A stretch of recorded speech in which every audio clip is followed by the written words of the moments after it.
Have you ever thought, before falling asleep, that tomorrow morning might not come? Probably not.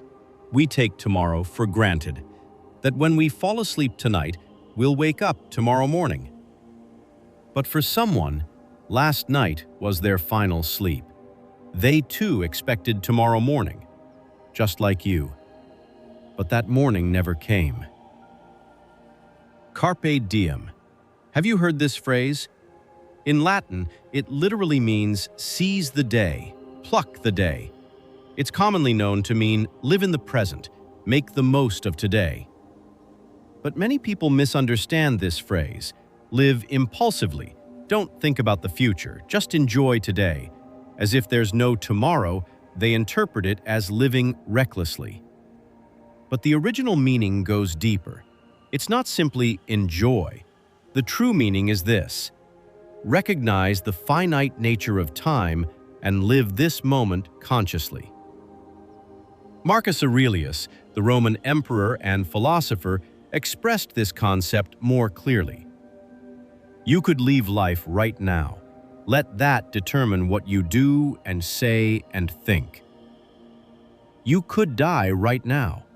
Let that fact determine everything you do, say, and think. This is the true Carpe Diem, not living recklessly, enjoying only today. It means to live awake, conscious of death. We wake up every morning, turn off the alarm, go to the bathroom, wash our face, get dressed. We start our day with the same morning routine. Yet no one gives much significance to this newly given day. We're not grateful. Another day has started. That's all we think. Almost no one thinks, I'm grateful I could open my eyes today. Because yesterday we woke up, and the day before that too. This repetition creates an illusion. The illusion that we'll naturally wake up tomorrow too. The next day is the same. This repetition is an anesthetic. It puts us to sleep, a state of being awake yet asleep. We spend our days on autopilot, without consciousness, without thought, without feeling. We just let it flow by.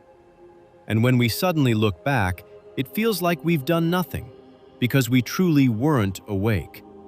We didn't live. Time just passed. The phrase, "I'll do it later," hidden in these words is an assumption. The assumption that there will be a later. The belief that we can always do it later. But look deeper, and something else is hiding there. Our present busyness and our laziness. I'm busy right now. I'll do it later. Do I really have to do that now? It's such a hassle. It's not urgent. I can do it later. So we put it in the drawer called later. It's too much of a hassle to do now. We can do it anytime, anyway. Everything sits in that drawer called later. But here's the strange thing. We never open that drawer, because later we're still busy, still finding it bothersome. Later is a time that never comes. We think of time like money, that if we save it, we can accumulate more. That's why we say, save time. But time is not money. Time cannot be saved. Right now, this very moment is flowing away, even as you read this sentence. You can lose money and earn it back, but time that is past never returns. Yesterday is gone forever. Yet we spend time as if it were infinite, hours on meaningless worries, hours watching videos of little value, hours ruminating over things already done. And so the day passes. And then we say, I don't have time. There are words you haven't spoken. The words, I love you. The moment you couldn't say, I'm sorry. The feeling you never conveyed, thank you. We think staying silent is safer, so we remain silent. But silence has weight too. Unspoken words accumulate. That weight presses down on relationships. As time passes, the chance to say those words disappears. People leave, Relationships end, or you leave. And what remains is regret. I should have said it then. But that moment has already passed. We get angry over trivial things, because someone was late, because things didn't go as we wanted, because expectations weren't met. There are people waiting for the perfect time. They'll start when they're more prepared. They'll leave when they've saved more money. They'll speak when they have more confidence. But the perfect time never comes, because perfection is an illusion. There's always something lacking. There's always more to prepare. So they keep waiting. Meanwhile, time flows. Bodies age. Opportunities disappear. And one day, they realize there's no more time to wait. Perfection is just an excuse not to begin. Paradoxically, thinking about death makes us free, because we have nothing left to lose. Others' opinions become unimportant. If today were your last, it wouldn't matter what anyone thinks of you. Failure becomes less frightening. Everything ends anyway. Failure and success ultimately lead to the same place. Then it makes sense to do what you truly want, even if imperfect, even if unprepared, even if afraid. Death makes everything equal, the rich and the poor, the famous and the unknown. We all meet the same fate. So what remains? How we lived this moment. Did we truly live, or did we merely pass time? So what can you do today? It's not something grand.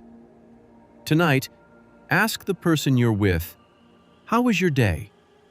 And truly engage. Put down your phone. Look into their eyes. Truly engage.